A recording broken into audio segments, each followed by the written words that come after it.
Welcome back to This Day in Scottish History. I'm your host, Colin MacDonald. Today we turn the pages back to May 10th, 1719, to a dramatic and fiery episode in the rugged northwest Highlands, where one of Scotland's most iconic castles, Eilean Donan, faced the might of the British Royal Navy and was left in ruins. It's a story that blends rebellion, international intrigue, and the clash of empires.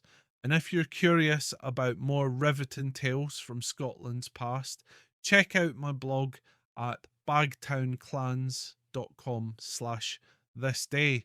The link will be in the description. To understand what happened that day, we need to first take a step back into the context of early 18th century Britain.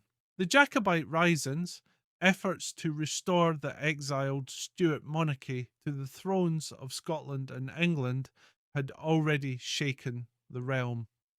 The Glorious Revolution of 1688 had ousted James II in favour of William of Orange, but many in Scotland, particularly in the Highlands, remained loyal to the Stuarts.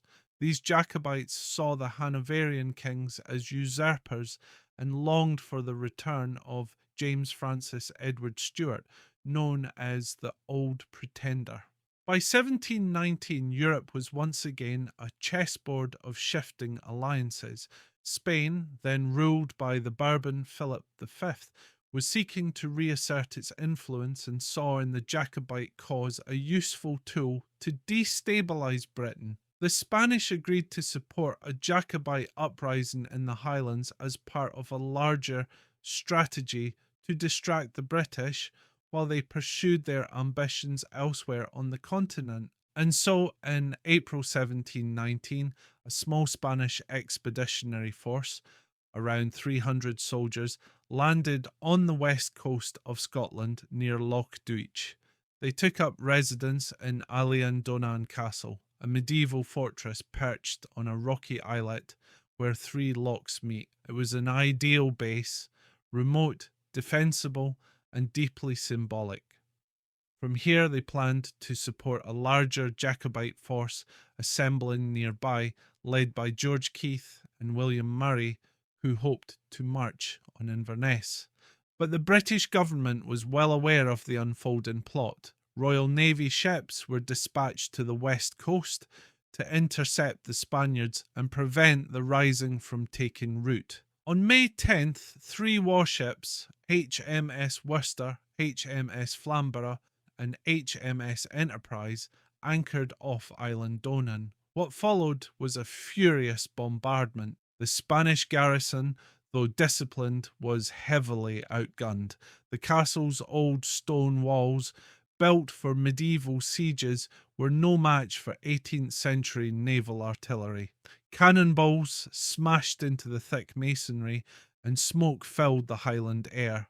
After several hours of shelling, the navy sent a landing party ashore. They stormed the castle, overwhelmed the defenders, and captured the fort.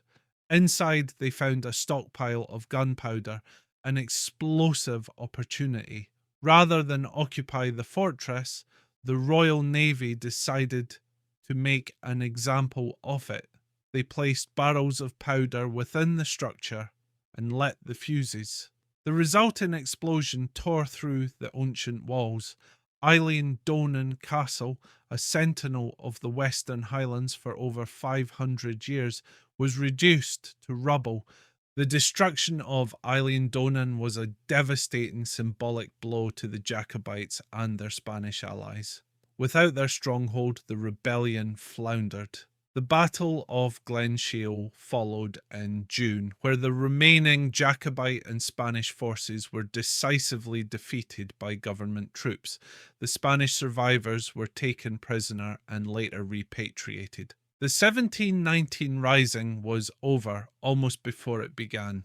For nearly 2 centuries, Eilean Donan lay in ruins, its crumbled walls a silent witness to that failed dream of Stuart restoration. It wasn't until the early 20th century that the castle was painstakingly rebuilt by Lieutenant Colonel John McCrae Gilstrap, whose vision and dedication restored it to its former glory. Today, Eilean Donan stands not only as one of Scotland's most photographed landmarks, but as a reminder of a time when dynasties, empires, and Highland clans clashed for the fate of a kingdom.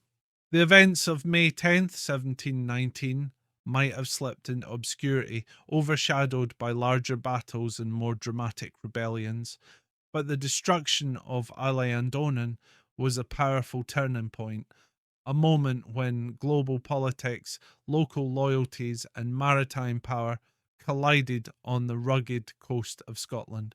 Thank you for joining me today on this day in Scottish history. If you enjoyed this tale of cannon fire and castle walls, don't forget to explore more stories at bagtownclans.com/thisday.